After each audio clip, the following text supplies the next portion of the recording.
ebusu yanto akase bono DL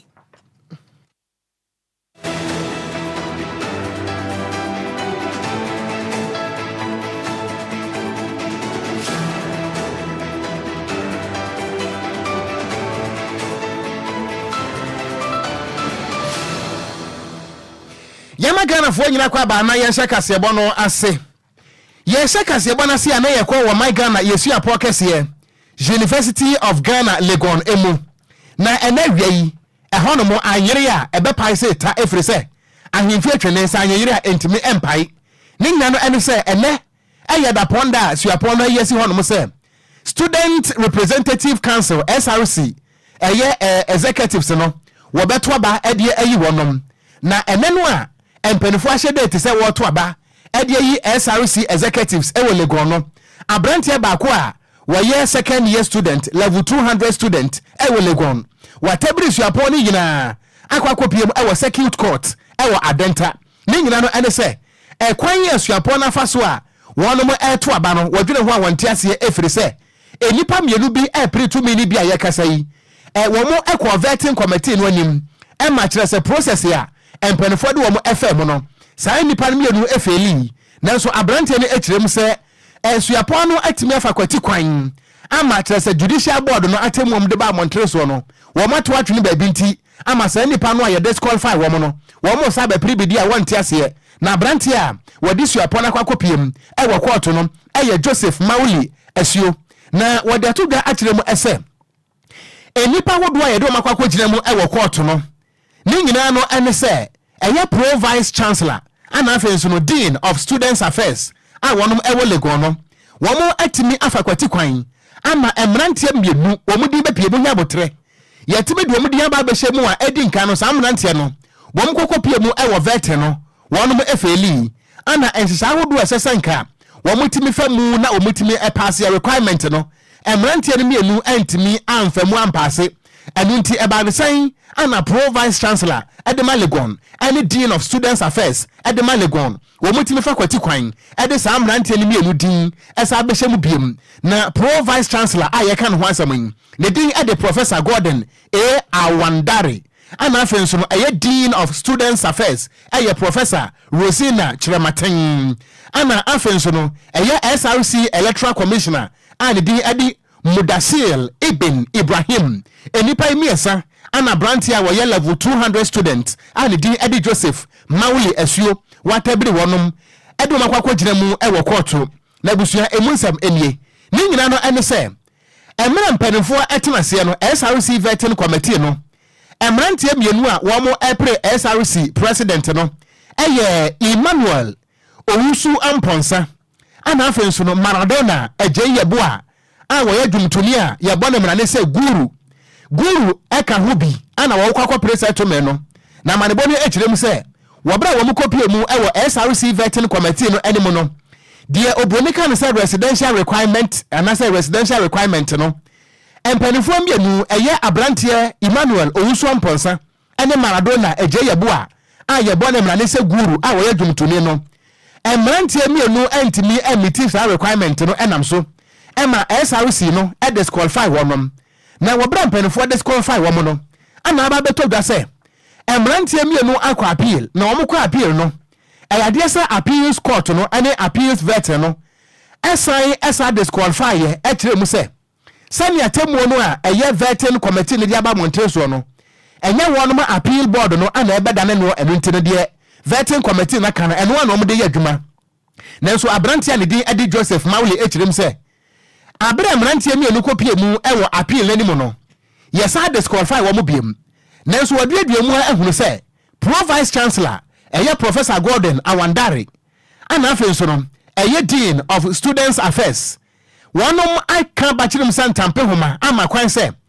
SRC appeals board no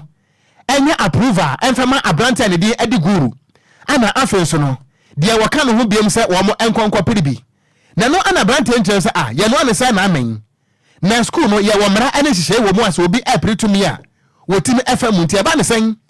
ana vetting committee at disqualify wonom appeal no so at disqualify wonom na pro vice chancellor etimi ema instructor say anase wotima instruction say Dean of Students Affairs no entimi makwan ema brante mienu enkonkwa pribie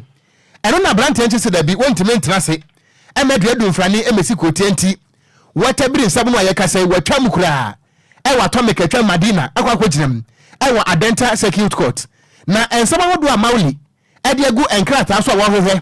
ede free court no ho ene se de edi nkan mekan ne brofum ya na machirem was a declaration that the decision of the vetting committee to disqualify the two candidates was lawful and abiding. Natural say, wojiremu a court no entrance na wan kanchira empenifo hwesu upon us was say, atemu no a vetting committee no ede ba ye no. Eye mra kwan so enu ntisi a disqualify mrantie ni mienu a enu ano no. Wo momfa sa mra no enya dwuma. De etoso mienu a declaration that appeals board had no jurisdiction to overturn the judicial board's ruling, especially the absence of the formal appeal. And he said, which remua a appeals board no,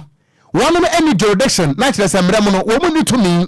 say one bet me adane atemua, judicial board no edia base emrantie mienu, unso amponsa any guru no, ye bet me asama one abapri to menu ebiem, the also emiensa, an order to restrain the defendant from interfering with the SRC's electoral process. And he said, one of my do ever court to pro vice chancellor,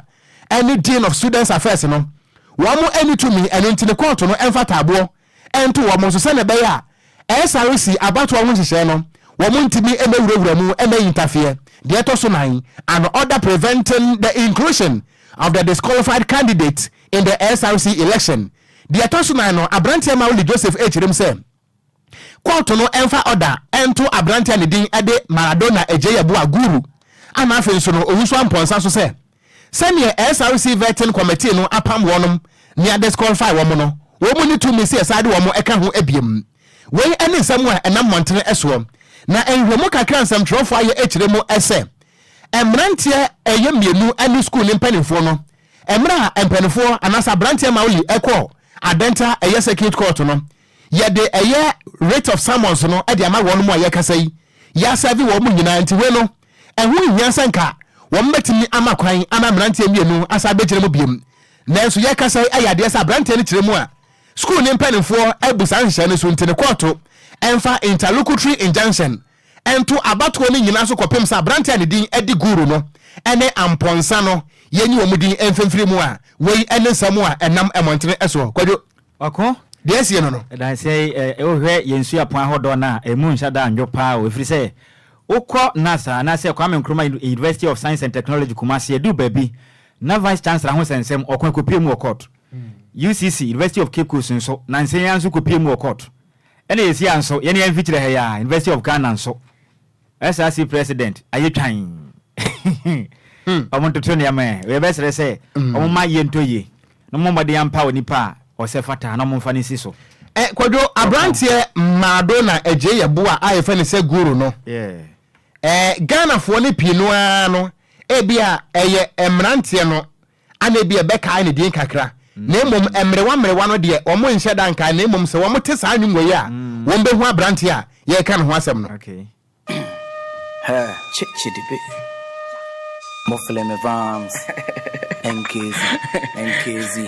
me mama sa Akaida, hey, me papa sa Akaida, see you baby, yeah, Akaida, hey, me mama sa Akaida, hey, Akaida, hey, me papa sa Akaida, yes, Akaida, hey you. When you dance, for dan getting mum chance. Me mommy yes you to mum money fans. Mum money fans. And some do to me more just so the chinchi Saudi abe.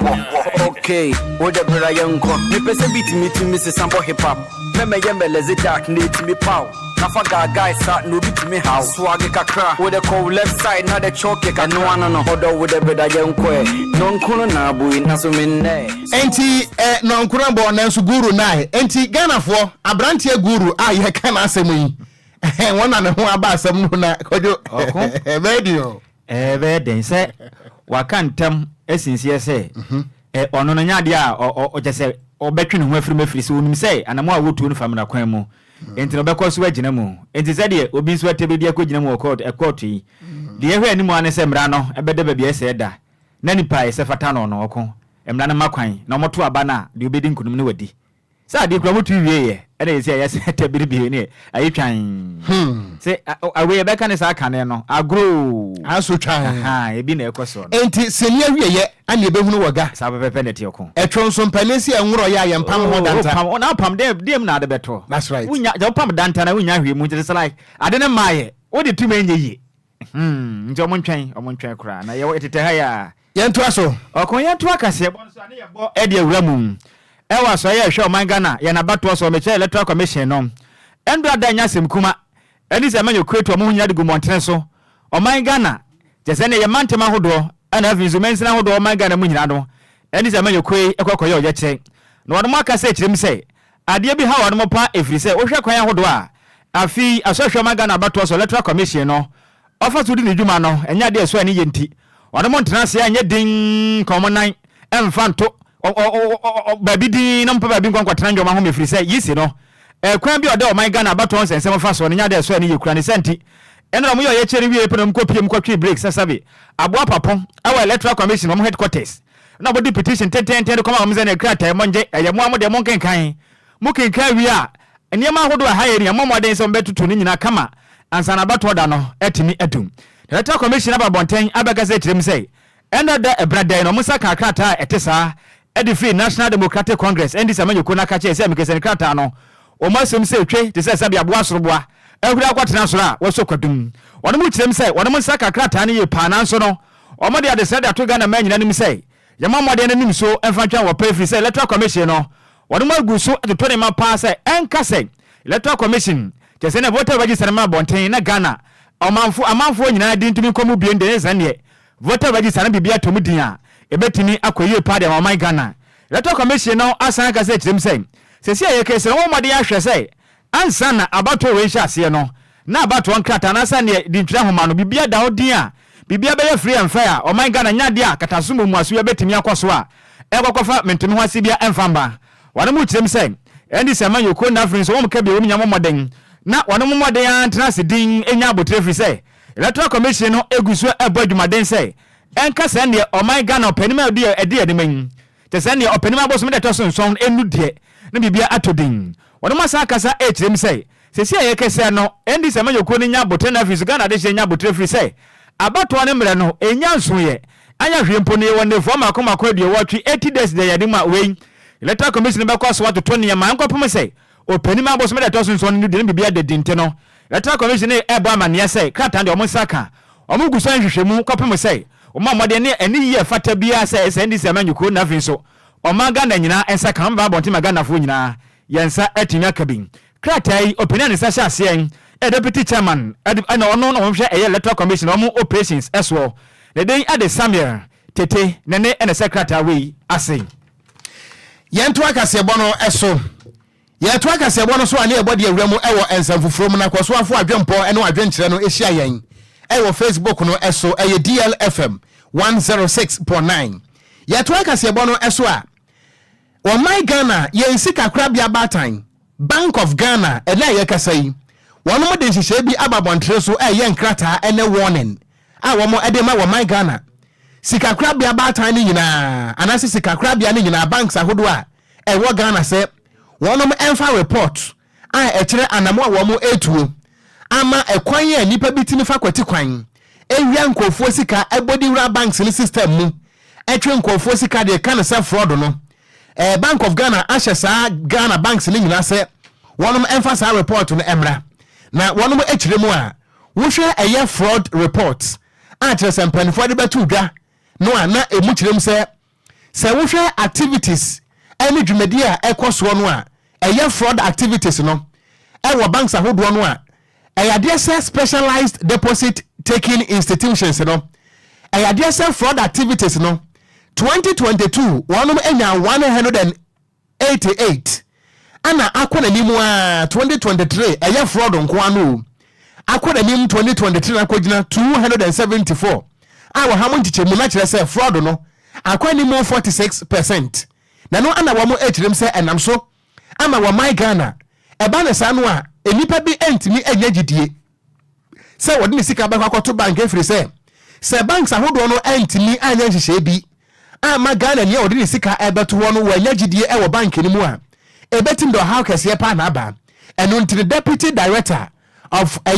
financial stability department Emma Bank of Ghana Dr. Joseph Dazi and what this answer we nyina to Ghana wo tirim say but I nyina no ene say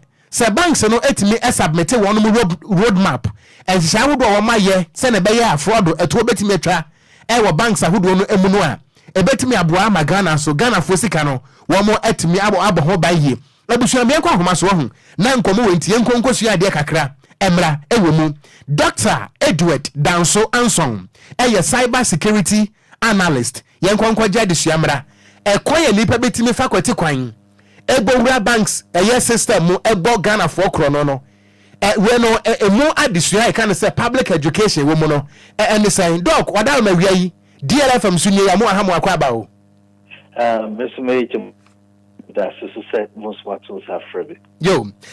doc ya da se pass wia so yenso ya to nsafre wa waje so na we de enhihye ya Bank of Ghana dia bayi we de ma membusa dia na public education a ebeka se ehia ma yen temamufo ene edomo ne mpempem na wia yetie wo Yo me da masipa die edikai no ne se igna yekun efa anamo bank no ankasa ankasa ncheche mu kwan so no omuso tu ede tete omemo fo nyina afa here say yetimi keep information bia yedi adwuma FIM bank senior yeti to anamo wo kwan a yedi ye mobile applications adwuma fa kwan a yetimi in terms of transfer information bia say o de obi fufu bia so eche efase bia o hodom na bank bi afre eya na o ha ye tatete sa say ye nya phone call bi beside say bia o save o bank na ye some service exercise bi na ebe here o password ya ye we na ye church am say abribia cyber security authority and Bank of Ghana mu eta fasa cheche kwan so de te yen efa here say ye between hu say information bi wo ha ense say ye de ema obi a say eye obi na afro we free bank or say ye insurance so that ye twinya calls free insurance companies o old man yes you wa register for insurance we ye here Ghana card ye here eye nyoma ya mpepi no ye tat tipi ya na dodo na no etai azafo mu kodi kwan bi so a omu hia so betimi nya information bi afa ho no metimi transfers ki bi free bank account na say eto anamu bi anu no eta sete sawo enti doc we ma menhwa ha no say bia meti he na bia me save wo bank A anase bank B na bia me wo anase bank no me ni mobile app wa me wo fi a me ampo metimi eyi sika wo mu ni ade na say bia watene be no some messages bi eba na me no a me metimi fie no makwa accept na say bia obi agbawura system no eyi sika no a me na ese de so bo no bo me anase bank no yes no kre nia ye kan no senior na o kan ba ko ekania bank no so highlight ye ehu pa so wo ho na se dia o yiska ana so do mobile application no ye BBS sa ho na se bia o yi na kwan a o fa so yi no bia we hu no number ni ye na ko transfers ke bi ko to so dia eno de nya bank ne ka ana se bia se ye further investigation ye hu se bia ye app no mu na bia wode ye no eno no obitimi bowrum eba be yi scan dia eno ne dia na akoye bank ne dia na eno no na ya na mpempi no ene be brain ni hu nim dia se bibi se sia eso mo so timi epe obi specialist bi no so timi so eye investigation bi akra ehunu se eye transaction na wo ye no mu na sa phone so de buy anase bia eye nipa phone so se bia o ye no na bia wo ko choose different account bi na akọ transfers ka no etoye saa we nim na ye hwehwemu ano no esi etimi ye ansana eno no ye timi hudu nipa bia nipa potinya ese say nba mpokura no so wo ye transfer bi saa na say mfunso kwai so kura no ekogu a different bank account mu mpokura na wo ye report na a man share bank they say ezo muso etimi kura sa ko retrieve sika no if you wrong deposit no ma it's as a bank mpokura say this come from so kwai so kura to o bank account mu mpokura na omuti sa also reverse everyone dey ye idea ya etoda it bi ba nti no sa mra na so eso boye nso ye ho ban account holders enso ho ban se bi sa so sia so ye betime so eyiska no so everywhere dia but na we no na ma me apakoka ba pia na me kan wasemi na no ye anamo a MPP no se no akwakoye lucrative business a frosters ni use say ye mu bebre wo ho a bia ye de ye mobile number yi na aye ye bank transactions no into no ye account no is only tied to ye mobile phone number 9 no ye use no ani na bia wo use na bia wo different accounts bia wo different numbers bia no so body aye na fe mu bia number ba ku bi de bia wo ja use e bia na ye bank bia na so use account so use bi na fe wo mu a telco so de bia e beyond 6 months 7 months 8 months omutime gesa number the fruits na no ni etwem say bi ekobase bia obi per number who say telcos no so aye in such ways after 1 year no sa number no e fruits akra na ye betimi asanso bia ma obi fufuro e bia ono hia number na say no ekobasa na so ko activate bank account na afi nipa no no use sa number no e hu say e bi na sesa and as I say, I could do for them. Instead of what, sir, balance, nay, transactions out of our bank, no age man. I say, no more, nipa no use, nipa for no call, just our number, sir, some. I feel no, the best I say, receive, sir, messages, no transactions, no messages, no. Instead of no, coin this one, no, so no. So we share data na Bank of Ghana ediba so Ghana we say no so akoye kwetikwambia no so no mo so enam so and so mo target all numbers a mo betimi de ehunu information bi etsa no mo hu kwan mo so betimi afa so e de withdraws ka so free so nti sa kwan so enso ne anamo so a no so yefunu se no so e cost ye ba doc ya bre no nti ye de wusi na mom de mi bi sa twa to ne se South Bank of Ghana annual fraud report how de ba year 2022 wo say wo enya cases no mako 188 and 2023 no 274 ejina homa 46% increase doc natural sahana ye betima ka say problem no public education e form and answer compliance no yen ka say public education e form say no MPP no nipa dodo na omo se here says so mo etimi use banking app essence obeko bank no akosa line ne hu ko deba efebi no public education that can say no wo fam no so eno so eso di mu akuti say so wo bank na say omo ka so ye wo app bi wo ha no so betim bia ye a wo phone so be hu ne ayi a yem say wo say ntiti e no mo di fm and once I'm call ya, we yes, no, bet me, I'm a wait minions, but say, Bano, and your man who bet me who buy free fraud, who cyber fraud, who nip quite on me to, we bet me a fast with me, and yes, and no, dear, I say, oh, come once, no more here, and say, who bet me a subscribe to that service, because at the end of every month to be and no bet you can be amount, into no, many dear Mrs. say. Public education, and no crescent or can't be a pen, and no one will feel but.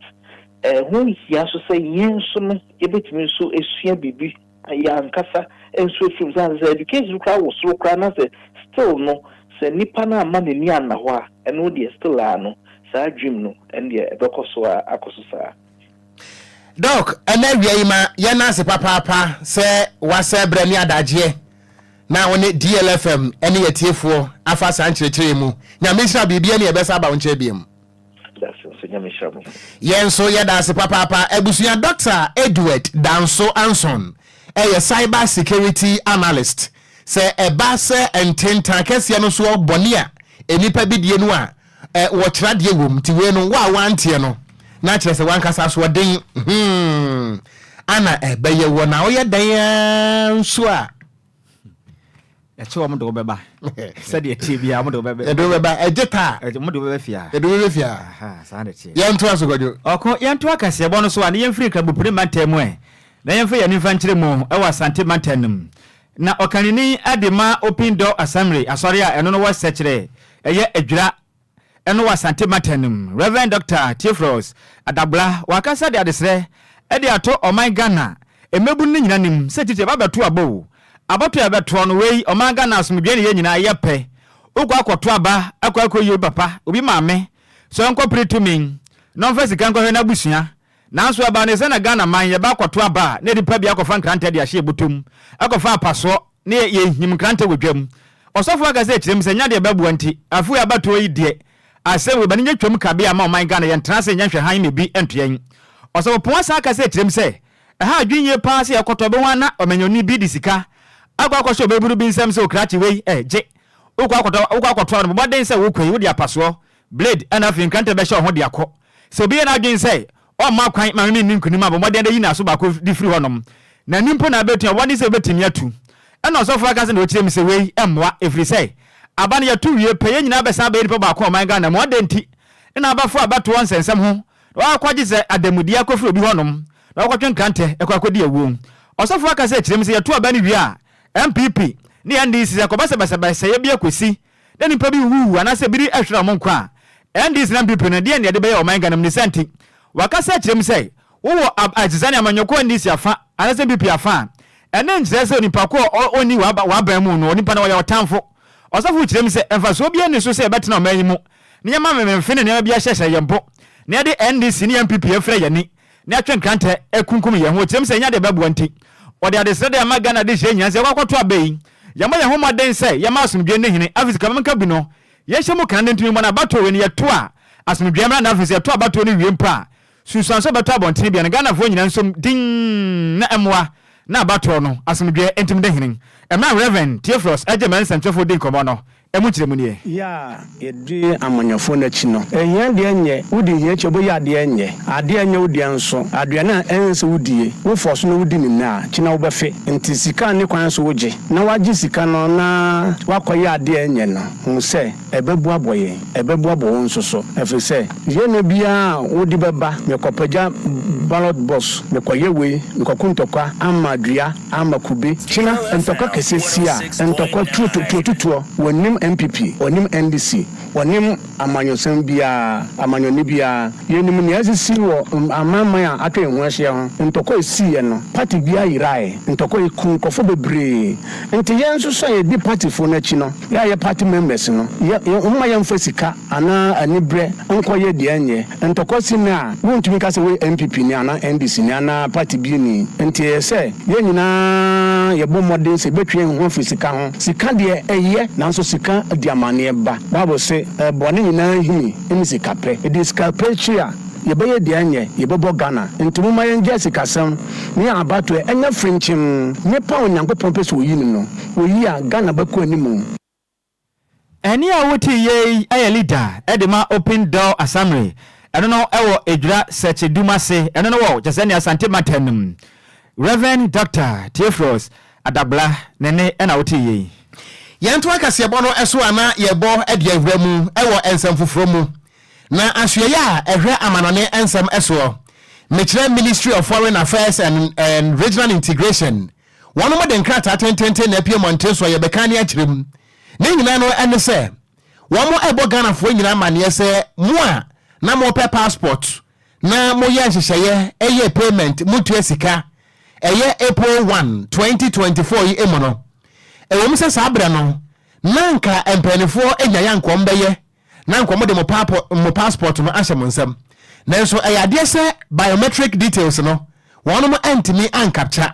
eno nti mo de to Ghana fo nyina nim titiro ne mo a mukodi live so ewo first April 2024 no se afedie biometric no process ni nyina atimi aye kama eno nti fo ani kire mo ewo passport application centers yahodo a Ghana fo mo ankasa mo ni mo no na kwawokɔ a udin ene obi bia wo hono mu a empanifo betime de wafa eyesa biometric details ene process no emu na wonsa atimi aka wo passport wono mo ekire mu ese efiti bra wono mo submit ye no ye wono mo a etu a 100 Ghana cedis ene wono mo a etu a 150 Ghana cedis mo nko am ho asem ane ye kan na wo mo de atuda akirem se dwumadie no a hyase eneye a ye kasai na mbom no se October bosome no ne da etoso edu anwotwe 18th October eba na se wo mbeje ya na kire se sabra ne de atia kemua enisa enkrate pie montre eswen eye foreign affairs ministry no e de adesredi he to Ghana for yina nim titiriw ene mu amukọ apply for eye passport ne se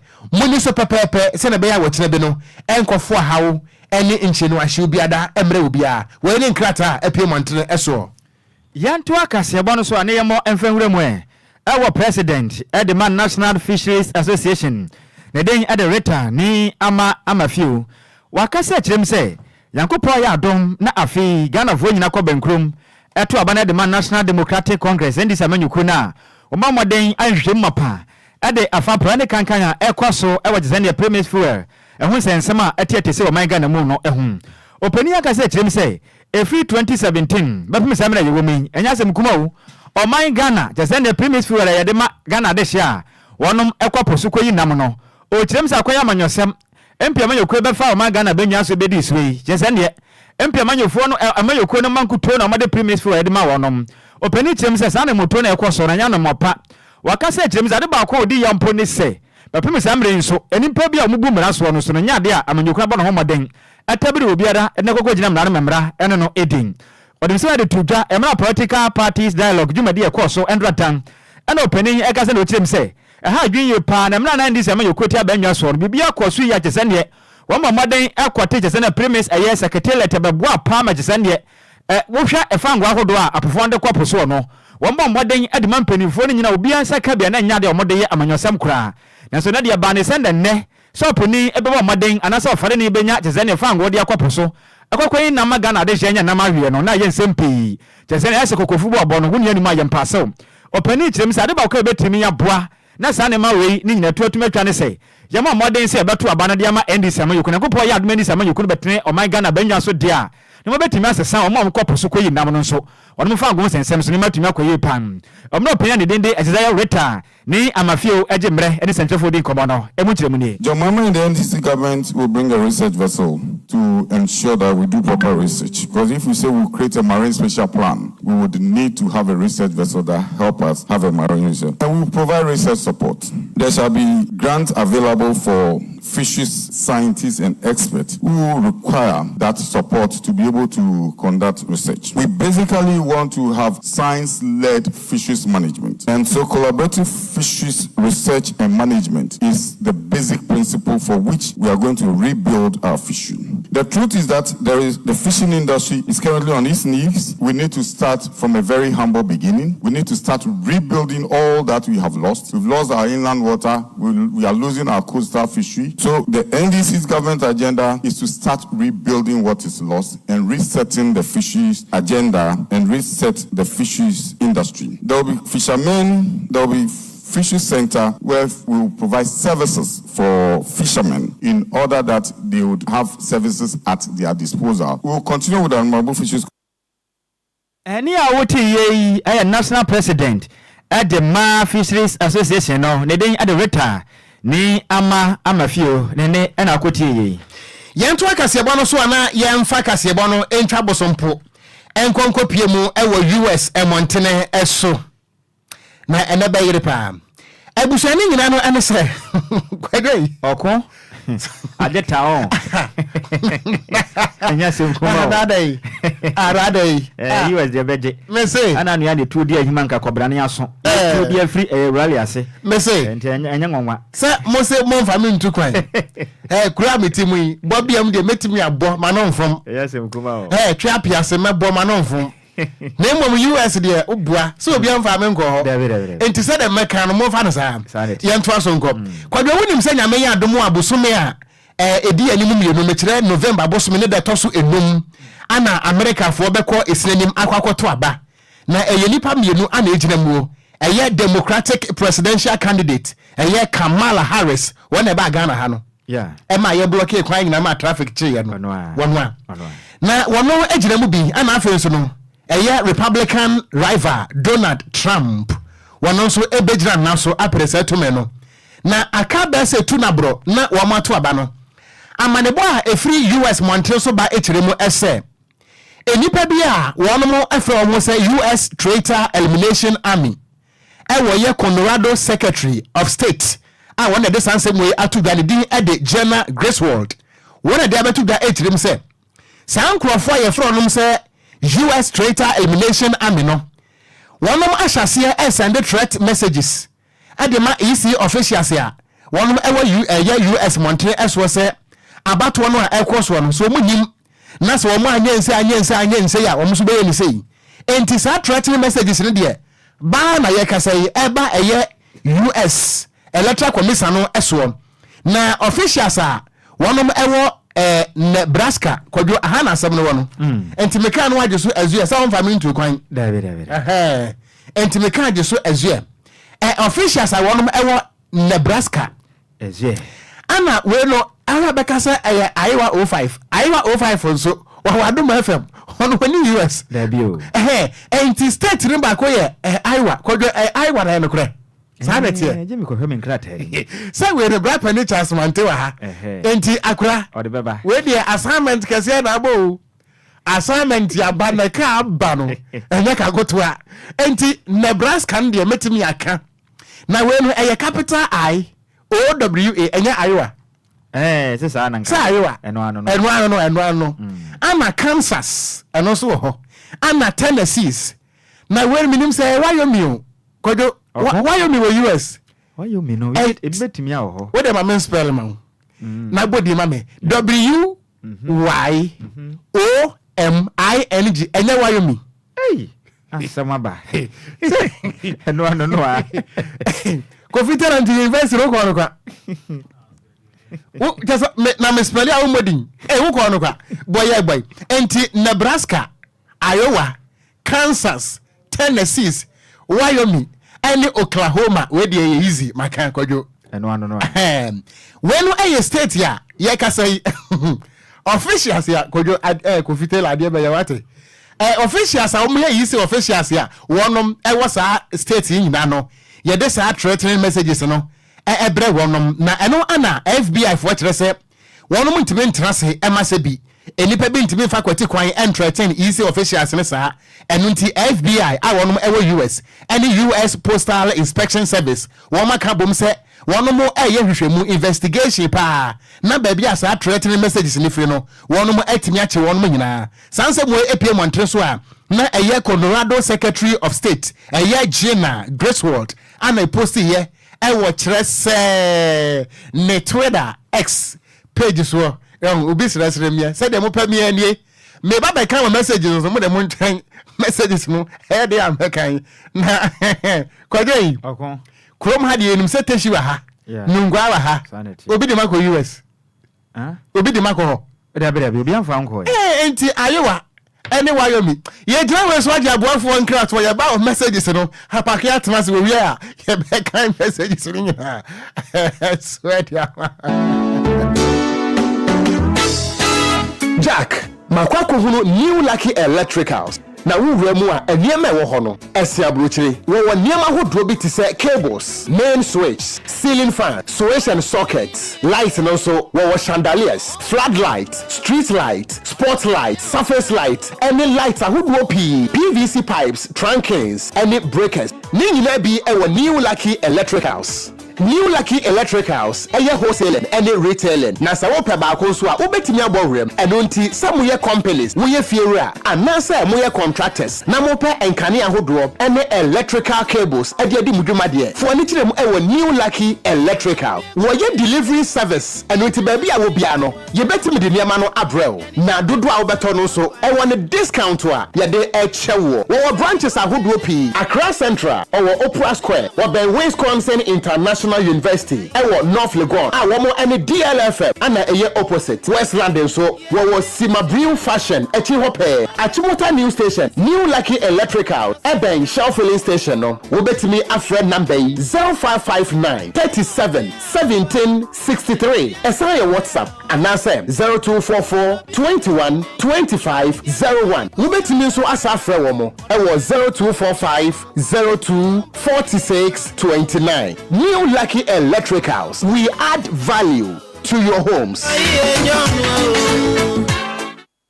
DLFM 106.9. Ewusia enawie mayen sama ha ensama wakwa bamfamra deal ohane nsia echipon kron kasa fidie so emrewe du se nawie yesinkunya na agudie mu nsama ya boaboa no ebusia ye gibre ne yesane mu edigu fam edema Ghana diawa ena nkrofon cross de ne editie se wote ne edihwe se wo hwe wo Facebook ena ne edika se ye ka no ena yatena se ebusia ye de ebabesmo nawie mi amedi agudie mu nsam na de ba no edi ameje so no ayeng suwa no de hye apa kanjh the blessed kiniyansha se emfamfie ndie mu dia Ghana na ntiesi akan ewa amanone no abrante friend Elisha Wusu Ghana Branti Osina kan edema AJ Oze ewo the French Ligue 1 na wakasa di nkomopi na yebisa ne se growing up no na why no hwe ne so a no person osi akan etiso no e no ono no onyini wo France na oyakola na wo France na wo fi Africa ana Ghana dia onipa ba kwa hwe ne so no Andrew Dede Ayu ene the Ayu family no enti growing up no na ohwe Dede Ayu sie pa e no se onya akwanya ene Dede Ayu ebo Ghana Blasters no anwawa kese pa mano enti according to Elisha Wusu no or see growing up no na ohwe Dede Ayu so ena no odisina kan eno achi ne yebisa apart from Dede Ayu no one BM na growing up na ohwe no ena o see growing up do yi Dede Ayu edisi nchen a obi a no ohwe no no Kevin Prince Boateng na also no na odo Kevin Prince Boateng pa yere on komatwetwe ede amao ena ne kwakram yebisa nse na wo nwa kwanya se obetuma si akan dia ma France ene Ghana na ba ne say na uchusu se obesi akan dia ma Ghana ena osi ono no oso na nkrofo kwa national assignment se ye bo season na ne free play bi se onkoba national team a osi ohun sa de na ene fe pa enti no no so person bo national team ni bi enti akwanya ne ba no na ososo da se obesi akan ere amane man Ghana ena finally sa akwanya ne bam enti obeka so si osi akan ere ama Ghana no eye nhira ede man ye pa we ne nsawa Elisha Wusu ere atudwa ye de wonsam ede ama na wo France wana no bobo kwa FN AS Monaco makache na Ghana defender ye friend Mohamed Salisu eho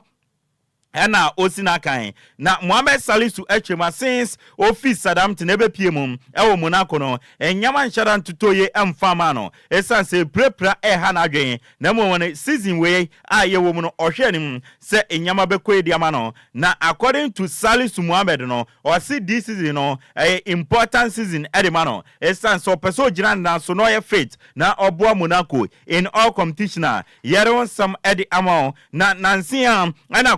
Confederation of African Football ye twanitia FN CAF ene omuchema ye right edisi akan ewo Kumase Baba Yara Sports Stadium no oma redraw esanse pitch no enye na His Excellency Nana Dankwa Akufo-Addo ndra ye wa ena obon krata edeba bonten echema National Sport Authority Director General ye frano Mr. Doji Numekevo no ende wa terminated appointment no as NSA Director General ontumi ntoa so anya adwuma biem otete wo na Ghana ye nya pitch emmoso board ya na wadwuma na wo ye ne sen entimi no kase NSA Director General aye frano Mr. Numekevo Doji no ende Ghana mampani at terminating appointment ye don come twetwe ede atuanim Honorable Edwin Lante Vanderpoy aye MP edema odododio constituency sanso na ye former sports minister ochema se Ghana for consider NDC amanyoko no na omoto abade ma omo na so omo tumi ba abanwa mu biem dia ene fans aworo eni sika horo MPP aban no e de akọ sports a adwuma eso omo de ye no omanye no ono ne na NDC aban no omo ba ombe hye eye MPP aban no na omaye hwehwemu na saska ni nyina omaje e de ama Ghana for Honorable Edwin Nilan Tevanapoe nensemo de atudwa no His Excellency John Dramani Mahama former president Edema Ghana on 102 franca Edema NDC amanyoko no na ose ontintintititia MPP for no Edinam and omu drama no se omu ya banya ebane sporting infrastructures a oma ye bi edichi obia including Kwame Nkrumah akra no oma ye bi edichi no ose mosimu aye sporting infrastructures a adenti na CAF abane ya ye nya pitch ensiso akan ose sade no eye nimguase o mind to say Ghana na ye ntumi nya pitch ensiso akan we ni nsema His Excellency John Dramani Mahama former president area tudwa yede wonsam edi amao na eneya CAF abane Ghana no o hwe ye stadiums awodo na wana Cape Coast enyama nkoye tamare enyama nkoye oba akra nso emfa report amete ene se Ghana e consider se next month ye game ayebebo e AFCON qualifiers num against Sudan it's either yerebeko Togo ana yerebeko Ivory Coast esan so omo de omo wo stadiums papa na yakobo ye home game no e wo wa yede won koma twetwen e de atu anim na wo stadium in sensemi ano endo na me de betu anim se National Sports Authority echema Accra Sports Stadium any Cape Coast Sports Stadium no ome cross no omo ba be maintenance na unim se Hasso Folk Dream Sexy any Accra Lions e ho no omo bom home games me no ka say de omo de omani chemo e wo University of Ghana Sports Stadium na omo akwa bom home games no wa ye de won some area ma o intinde 4 Ghana Premier League teams and e akwa bom home game e wo University of Ghana Sports Stadium Legon Cities e wo Accra Hasso Folk Accra Lions any Dream Sexy e kan omo be say ni nansen ya na ti omani so e wo a e won koma twetwen na ye de tu anim yaw Enquires assistant coach Edema Hasso Folk Boboko no o say supporters no enyama nkoye de na mo still na no mon support team no omo ye adwumaden say ombe turn things around ede amaboboko a ye fen Hasso Folk won sem no na Kumasi Asante Kotoko a confirm say unim say His Royal Majesty Otumfo say tutu a otosumie no since obeya Asante ne no wenya emfie no aduonunum 25 years enti according to Asante Kotoko no almost just na this season almost be no both home and away no almost that 25 years anniversary no a symbolic symbol no e de atu akira e feye papa e da akire kama e da se e na Kotoko no e da soro e feye papa ye de wonsam e de amount Frank Etuga Mbera, former Kotoko striker Cameroonian, or the Niachem El Moldova, Bobo Kwa Yefen CFF, AS Spartani Sportu, Okobolon Eddie Amount from Egypt. Na Egypt team my friend Al Masri. Na we ni mema nyawa Bobo Kwa ye from CSF Spartani Sportu no. Na na ya pansa ehun ebo mu bia. Ye don koma twetwen ede atu anim. Na yamfa fie ni senior money teubi ewa amanone ne yansore so dia. Endro Spanish La Liga one game etodwa. Real Mallorca ehye ba ko Real Sociedad entumi ante endro EFL Cup round 3 ewa England no. Result say na koye Stoke City 1 Fleetwood Town 1 na penalties no and Stoke City qualify Blackpool 0 Sheffield United and Sheffield Wednesday 1 Brentford 3 Luton Orient 1 and Everton 1 Southampton 1 penalties and Southampton qualify Preston North End 1 Fulham 1 penalties and Preston etumi qualify and Crystal Palace 2 Queen's Park Rangers 1 Manchester United omu tumre omoche Barnsley ebome kapolopole and so on omo entumante and UEFA Champions League no 2024-2025 season games so results say na kokoye Juventus 3 PSV Eindhoven 1 BSC Young Boys 0 Aston Villa 3 AC Milan 1, Liverpool 3, Bayern Munich 9, Dynamo Zagreb 2, Real Madrid 3, VfB Stuttgart 1, Sporting CP 2, Leo Metropole 0. Nyame aduma in the game sabeba so our Champions League no say NTA above 4:45 Bologna betna Italy omane Shakhtar Donetsk ebebo 4:45 na Sparta Prague omane RB Salzburg ebebo and at 7 p.m. no Celtic and Slovan Bratislava ebebo and at 7 p.m. no Club Brugge and Dortmund bebo na Manchester City and Inter Milan abo na Feso Paris Saint-Germain and Girona edi abweni La Liga at 5 p.m. Real Betis and Getafe bebo and na England EFL Cup round 3 no 6:45 Brighton and Hove Albion and Wolves ebebo na 7 p.m. no Coventry and Bobokwa yefane Tottenham Hotspur omodi aboani a yede enwonsam edi asomo na Bobokwa yefane AS Roma ewo Italian Sianum omo manager yefane Daniele Di Rossi omo se ne money so eni nti omo pamona omo pe new coach se ombra na ombeye adwuma no ebusu nyina we so na agudie mu nsama yede besomo no yemfansi mi amede nsama le ba no edi ameje so no ayengsu ano de hye apakanjage the blessed king na mende obi biase endra mo amunya time ereshi mi nyina mede obi biase edi ni dos me se me bubodi na adebachi na ni titru miame madam fidue ma Madam Silver Lady Madam medase endra ne awoye ma mi nyina no mani so ye pa mi nuanom nsentwerefo awodo mo dos mi ntumi bubodi 499 Isaka omotoezi mu nyina no meda mu nyina ase awusia de agudi mu nsem no asi DLFM 106.9 Yensa magana fo akwaba na yebre na so de na so be ne den mamenti we mfiri ho Richmond Fletcher ano say good afternoon wofa metie mo hwemo life edi fra dabraka yedase Abbas Austin wanya medie said de mo pamia nie Kwadwo wati Abbas wo fo wofa today be today God be with you there me obomidua no indirectly no obomidua opanto asero no ana woyam say na frempom Janet AJ creation ana so wo fo wofa tese de omo pami wasasi so nie ana Doris Strum ana say wofa your teacher will be ashamed of you pa brother me teacher no one word me to guy brother ma menton fa ha na menye ni sei na brapa ni chance mante edi for US aba ana wa say wono de wotena sidia wo hu ne say Ghana ha no say ye manipulate electoral processes no every school every sabane say ana chere say SRC keke eno so akoye nsempi na ohun ni say ye curriculum ni nyina no ye manipulated nti nipa ne benyini no na nipa no wode corrupt act no ana enyini nti eno sunsunso ne de krom hai ba brapani assignment edam so ya wo mo ye die wa anya ne se be say you Kwadwo anambua obehwe na wa ye ho adwuma wanya ho adwuma because said ye emai wo fasifo esie na no ofa no ade na eye Ohio Kwadwo ehifa abra fam me passem bia so hu we me ma brapani Charles Mante me man assignment pa o me ehunu se kuro no eye ayewa